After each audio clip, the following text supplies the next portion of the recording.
Picture two parents, same generation, same love for their kids, same intention to leave something behind when they're gone. Neither one is careless, neither one is selfish. And yet, when the day actually comes, one family receives a check that changes their financial trajectory for a generation. The other receives almost nothing, and nobody can quite explain why. Here's the number that should stop you. When a white family receives an inheritance in this country, the typical amount is around $305,000. When a black family receives one, the typical amount is around $68,000. That's not a small gap. That's the difference between a down payment on a house and a difficult conversation about funeral costs. Everyone assumes that gap comes from a gap in caring, that some families simply prioritize leaving something behind and others don't. Today I'm going to show you why that assumption is almost completely wrong and what it actually takes to close that gap in your own family, starting with a decision most people never realize they're allowed to make. If you've ever wondered why hard work and good intentions in your family didn't turn into something to pass down, this channel was built for you. Hit subscribe so you don't miss the next one.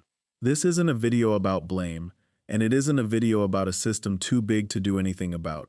It's about a specific, mechanical gap almost nobody explains clearly, and a specific, small fix that has nothing to do with how much money either family started with. Here's what nobody tells you about inheritance in this country. The actual rate at which parents intend to leave something behind is almost identical across every racial group. The overwhelming majority of parents, no matter their income, say they want to leave something for their children. That's not the gap. The gap is somewhere else entirely, and it's a lot more mechanical than anyone wants to admit. It was not the desire to give. It was whether the money ever became something that could actually be given. Think about what income actually does over the course of a normal life. It arrives, it covers rent or a mortgage, it covers groceries, it covers a kid's braces, it covers a cousin's rent when things get tight, it covers a parent's medical bill nobody saw coming. Every single one of those uses is legitimate, none of them is reckless, and every single one of those dollars disappears completely the moment it's spent. Income that only ever flows through a household, however large it is, leaves nothing behind by default. It has to be deliberately converted into something else first. Meet Diana. Diana is 52 now, and for the last 25 years she's earned a genuinely strong income, well into six figures most years. She raised two kids well. She helped her own mother more than once when a bill came in sideways. She has never once thought of herself as bad with money. And if she died today, her kids would inherit almost nothing structured. No named account, no clear beneficiary paperwork, nothing titled specifically to pass to them. Just whatever's left in checking, and a house with a mortgage still attached. None of that makes Diana careless. If anything, it makes her generous in exactly the way our culture tells us to be, showing up for family, covering what needs covering, never turning away someone who needed help. The cost of that generosity was never visible in any single month. It only becomes visible on the one day it can no longer be fixed. Now meet John. John is 52 as well, and for most of his career he earned meaningfully less than Diana. A steady, comfortable, but unremarkable income. John also raised two kids. John also helped family when it mattered. But 20 years ago, John did one thing differently, almost by accident, that changed everything about what happens the day he's gone. We're going to come back to exactly what that was. John will tell you himself it didn't feel like a major decision at the time. It felt like one more form during a busy week at a new job. That's exactly why it worked. It never had to survive John's willpower on a hard month, because it never asked him to make the same decision twice.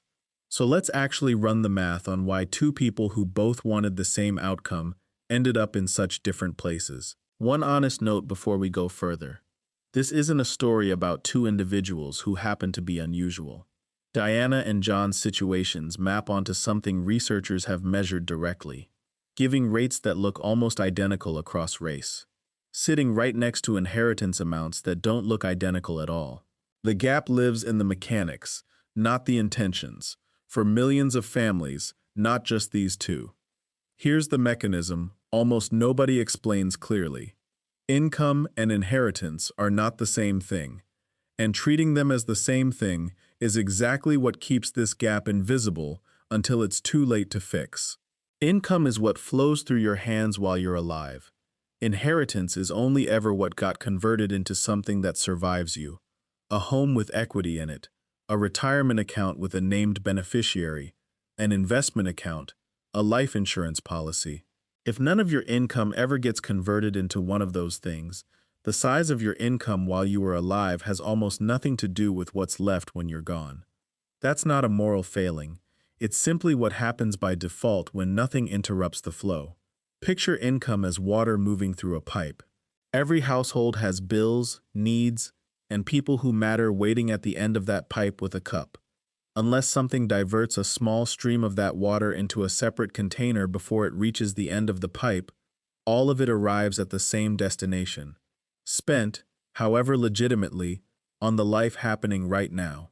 The container has to be built in advance. It never builds itself out of whatever's left over, because for most families, genuinely, nothing is ever left over. Diana's 25 years of strong income never got interrupted. Every dollar had a job the moment it arrived: the mortgage, the kids, the family. She never had what felt like a spare moment to redirect any of it, because there genuinely wasn't a spare moment. The need was always real. That's the trap. It was not that Diana didn't care enough to convert some of her income into something lasting. It's that nothing in her financial life was ever automatically doing that conversion for her, so it depended entirely on finding a rare moment of surplus that mostly never arrived. John's story looks almost identical from the outside for the first 15 years. Then, 20 years ago, John did one specific thing. He opened a retirement account through his job, named his kids as the beneficiaries, and set a small, fixed, automatic contribution that came out before he ever saw the money. It was not a large amount. It was never large enough to feel like a sacrifice. But because it happened automatically, before John's hands ever touched it, it survived every single year that his income didn't. 20 years of small, automatic, untouched contributions did something Diana's 25 years of larger, unstructured income never got the chance to do. It quietly became an asset instead of just passing through. This is the sentence worth remembering out of everything in this video. The size of the income was never really the variable. Whether any of it got automatically converted into something that outlives you, that's the variable. And automatically is doing almost all of the work in that sentence, because the version of this that depends on remembering to do it manually during a busy, expensive life is the version that produces Diana's outcome almost every single time, regardless of income. Say that back to yourself one more time, because it's the whole video in one sentence. It was never about how much came in. It was about whether any of it ever left the pipe on purpose, before life had a chance to spend it for you. Before we go any further, here's a question worth actually sitting with instead of scrolling past. If you passed away today, is there a single account, a single asset, a single piece of paperwork, with your children's names already on it as beneficiaries? Not money you intend to leave. Something already actually on paper. Drop your honest answer in the comments. I read every single one, and you're far from the only person whose honest answer is no. Here's why the mechanics matter more than the amount. A retirement account with a beneficiary named on it transfers directly and quickly, often outside of the slow, expensive court process called probate. A home with even modest equity is an asset the moment it's paid down, appreciating quietly whether anyone thinks about it or not. A basic life insurance policy, often costing far less than people assume, can create an inheritance instantly, on day one, regardless of how many years someone has left to save. None of these require becoming wealthy first. They require converting a small, steady piece of ordinary income into one of these forms, on purpose, before life spends it for you. None of these three tools care about your income level. A retirement account with a beneficiary works identically whether the contribution is $50 a month or $500.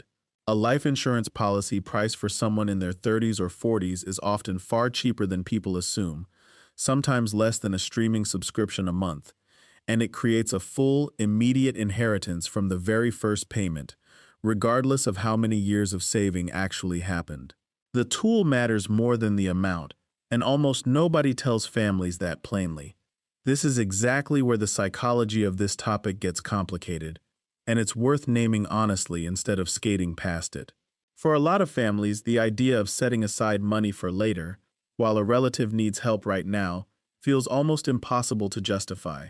Diana never once regretted helping her mother. Nobody watching this should walk away thinking she made the wrong call in any individual moment. The problem was never any single decision.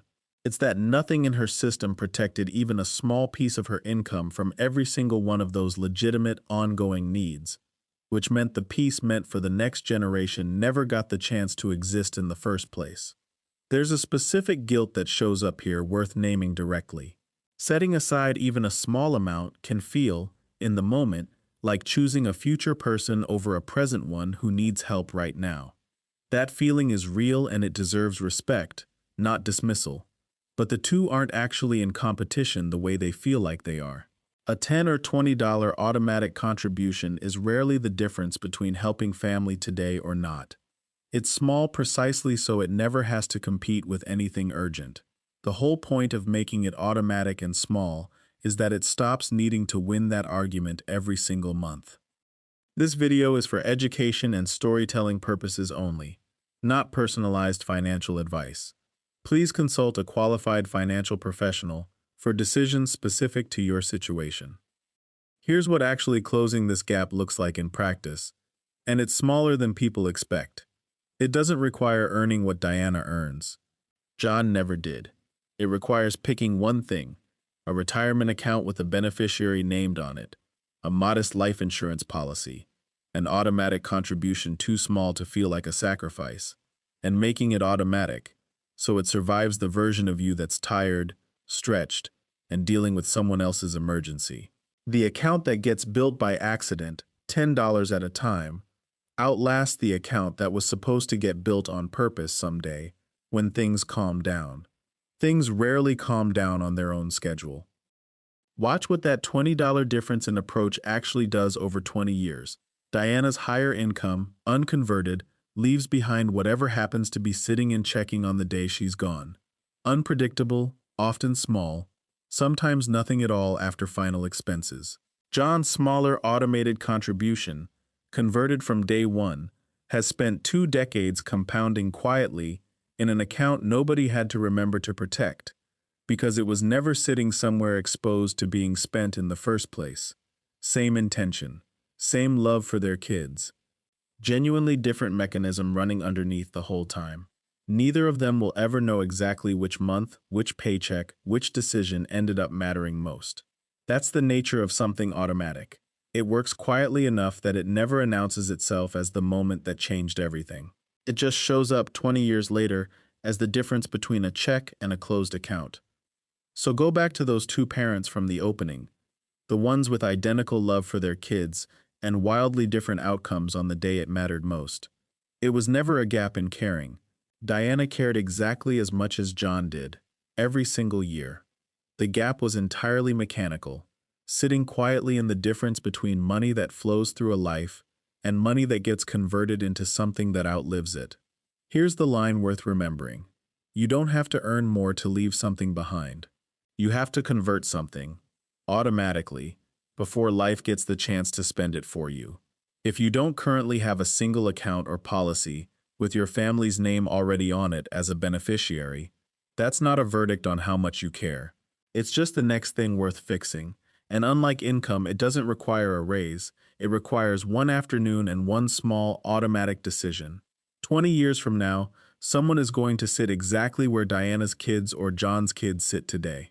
The version of your family that gets to be John's kids instead of Diana's isn't decided by how much you end up earning between now and then. It's decided by whether you make one small thing automatic before this month ends. If this showed you something you did not know was happening with your money, subscribe to Robin Wealth and hit the bell. We break down the hidden math behind the financial decisions you face every single day. The gap in what gets left behind was never about how much love was in the house. Make the decision that matches your reality, not someone else's sales pitch.